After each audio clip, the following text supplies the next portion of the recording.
साथियों नमस्कार। मजबूत मोदी सरकार का दम भरने वाली बीजेपी, चाणक्य कहे जाने वाले गृह मंत्री शाह की एन केन प्रकार इन सत्ता हासिल करने की प्रवृत्ति नॉर्थ ईस्ट के करीब 8 दर्जन राज्यों में सत्ता हासिल करने में कामयाब रही। सत्ता हासिल करने के बाद बीजेपी ये मैसेज देने की कोशिश लगातार कर रही थी कि नॉर्थ ईस्ट में बीजेपी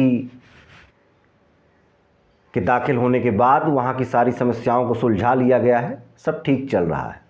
हाल के दिनों में आसाम और मिजोरम के बीच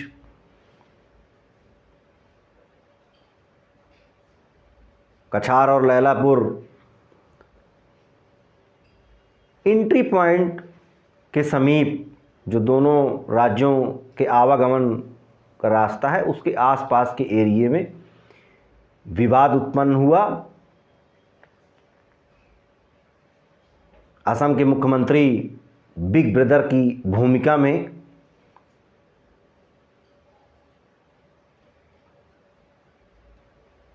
योगी जैसा रिएक्ट कर रहे हैं, जबकि पूर्वोत्तर में असम के मुखिया को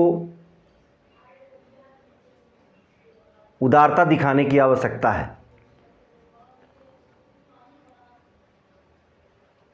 असम से सटे 6 राज्य त्रिपुरा, मेघालय, मिजोरम, नागालैंड, अरुणाचल और मणिपुर भारत के अभिन्न अंग पूर्वोत्तर के राज्यों में इंटर स्टेट बॉर्डर विवाद रहा है। यह विवाद अंग्रेजों के जमाने से रहा है।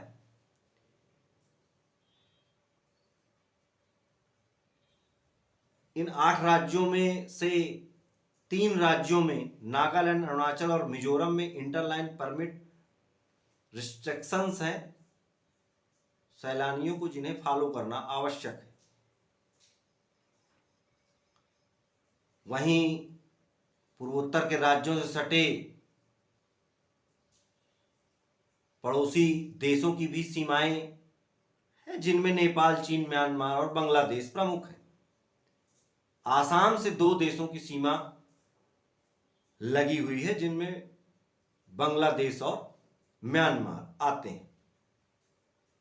कछार, हैलाकांडी, करीमगंज, सिंगला रिजर्व से सटा लैलापुर इलाका, जहां पान बागान को लेकर यह विवाद शुरू हुआ, जहां चाय बागान बनाने के उद्देश्य से 1875 में कछार और लुसाई पहाड़ी के बीच बरार घाटी में अंग्रेजी हुकूमत पहुंची और वहां की भौगोलिक स्थिति को देखते हुए वहां के कबीलाई सरदारों से बातचीत की और शांतिपूर्ण ढंग से चाय बागानों का काम शुरू हुआ, जिसे वे यूरोप में बेचकर मोटी रकम हासिल करते थे। फिर अंग्रेजी हुकूमत 1933 में वहां दोबारा फॉरेस्ट इनर लाइन बनाने की कोशिश कर रही थी। इस बार कबीलाई सरदारों को उतनी तवज्जो नहीं दी गई, नजरअंदाज किया गया, लिहाजा विवाद की स्थिति उत्पन्न हुई। मामले को ठंडे बस्ते में डाला गया। यथास्थिति बनाए रखने पर सहमति बनी और काम चलता रहा।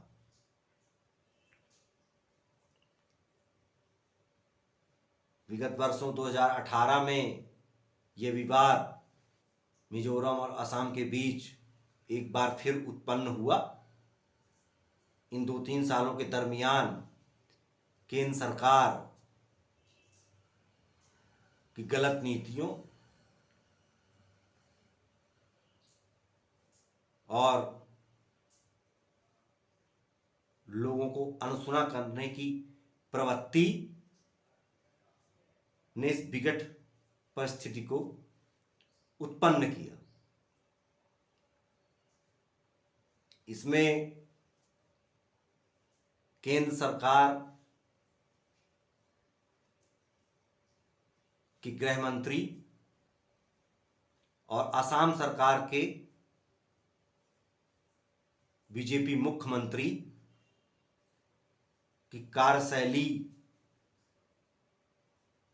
इस परिस्थिति को उत्पन्न करने में अपना अहम रोल अदा किया। एक तरफ गृह मंत्री अमित शाह राज्य वर्सेस केंद्र, केंद्र वर्सेस राज्य, राज्य वर्सेस राज्य की जो इनकी मोनोपोली है, वह भी इस घटना को अंजाम तक पहुंचाने में जिम्मेदार है। आपने बंगाल पुलिस और सीआरपीएफ को देखा, बिहार पुलिस और महाराष्ट्र पुलिस को आपस में लड़ते देखा, आसाम पुलिस अभी दिल्ली गई हुई है, और जहां ये घटना हुई यहां सीआरपीएफ की भी पोस्ट है। ये इंटेलिजेंस फेल्योर है,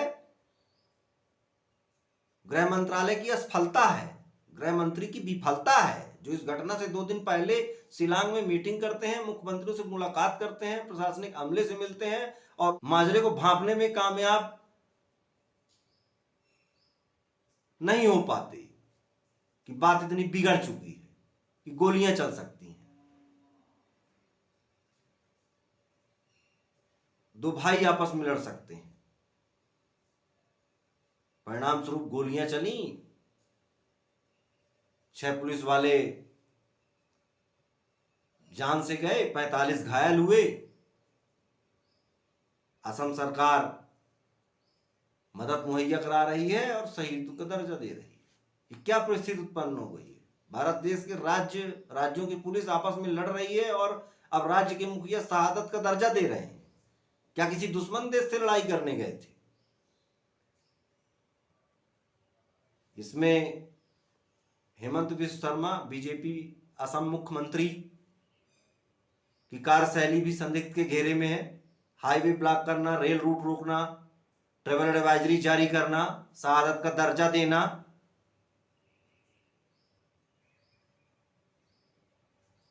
ये सब देश के अंदर किया जा रहा है। अभी तक यही सुना था कि विश्व के कुछ देश किसी दूसरे देश में जब गृह युद्ध की स्थिति उत्पन्न होती है या किसी विकट परिस्थिति में एडवाइजरी जारी करते हैं अपने नागरिकों के लिए। यहां क्या हो रहा है? मजबूत मोदी सरकार के संरक्षण में बनी बीजेपी सरकार ही दूसरी बीजेपी शासित राज्य में आने जाने पर प्रतिबंध लगा रही है। माहौल इस कदर बिगड़ गए, इसका जिम्मेदार कौन है? निश्चय इसकी जांच होनी चाहिए। महामहिम राष्ट्रपति जी को माननीय सुप्रीम न्यायालय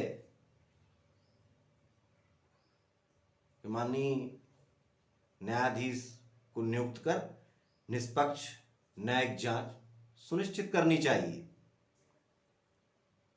ये भारत सरकार की असफलता है, गृह मंत्रालय की विफलता है, इंटेलिजेंस फेल्योर है। अब होम सेक्रेटरी चीफ सेक्रेटरियों को तलब कर रहे हैं। प्रशासनिक स्तर पर इसका हल नहीं निकाला जा सकता, इसका समाधान राजनीतिक रूप से ही किया जा सकता है।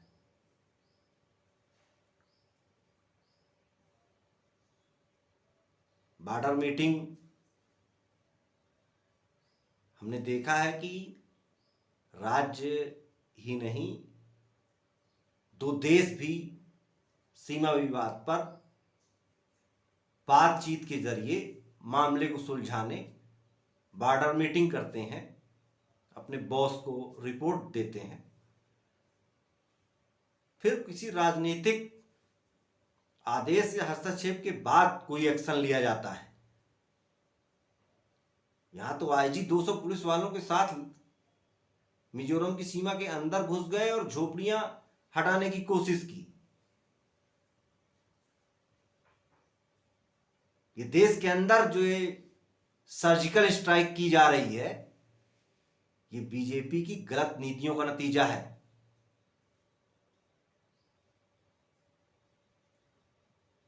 सरदार पटेल यदि आज जीवित होते तो वो शर्मिंदा होते। और बीजेपी के इस चाणक्य की पोल पेगासस कांड ने खोल कर रख दी है।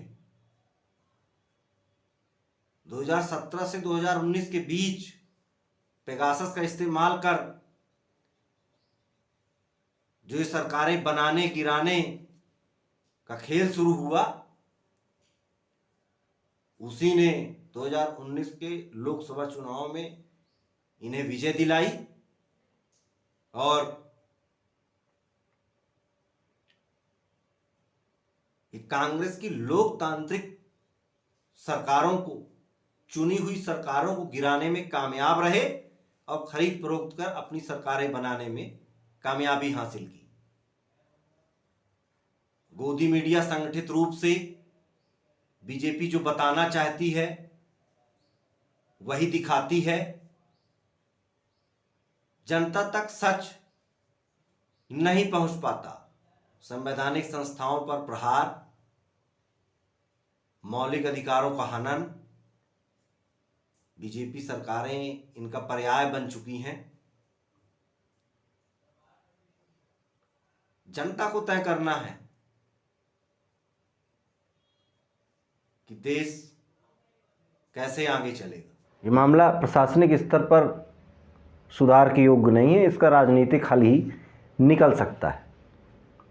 मगर ये राज्यों के बीच टकराव की जो स्थिति है, ये कब से उत्पन्न हुई?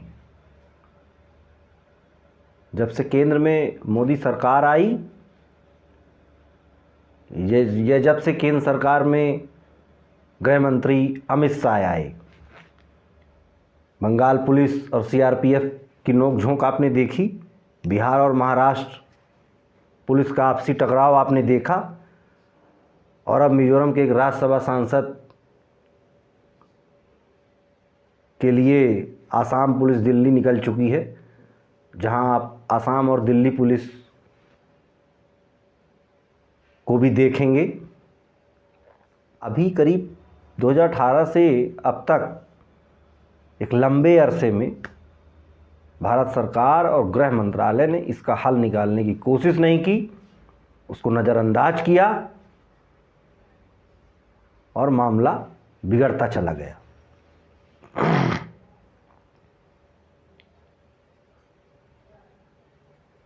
अभी ये कछार और लुसाई पहाड़ी के बीच ये लैलापुर के पास कुछ पान बागानों को लेकर विवाद शुरू हुआ था, जो ज़मीन आसाम के लैलापुर में है, जहां मिजोरम के लोग खेती करने आते हैं।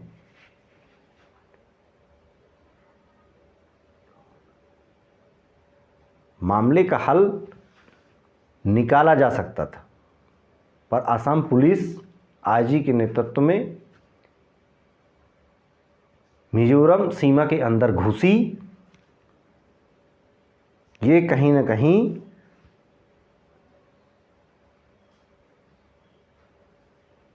विभिन्न प्रदेशों में हुए आपसी सुरक्षा बलों के टकराव की याद दिलाता है,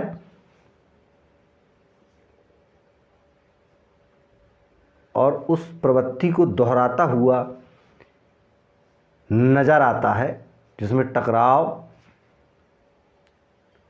हमेशा बरकरार रहे, मामले का हल न निकले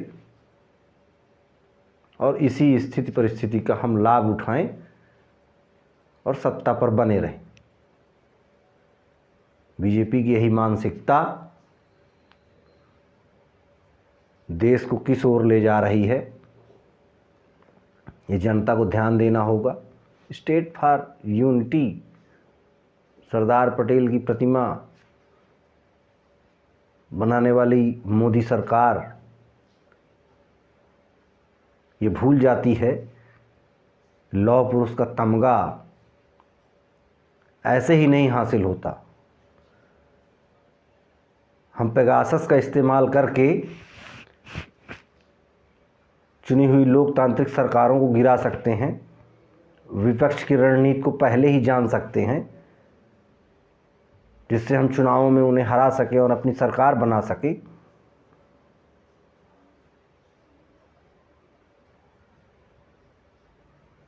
मगर हम जनता के उस विश्वास पर ऐसी कारगुजारियों से खरा नहीं उतर सकते। बीजेपी और संघ कांग्रेस को कमज़ोर बताने की कोशिश में इतिहास को भूल जाती है। ये नॉर्थ ईस्ट में उन्हें बताने की कोशिश कर रहे हैं कमज़ोर, जिन्होंने वहाँ की भौगोलिक स्थिति को भी बदल दिया। चीन द्वारा उठाए जा रहे नेफा के मुद्दे को ख़त्म किया, अरुणाचल मिजोरम बनाया, सिक्किम हासिल किया, कछार से सटे पाकिस्तान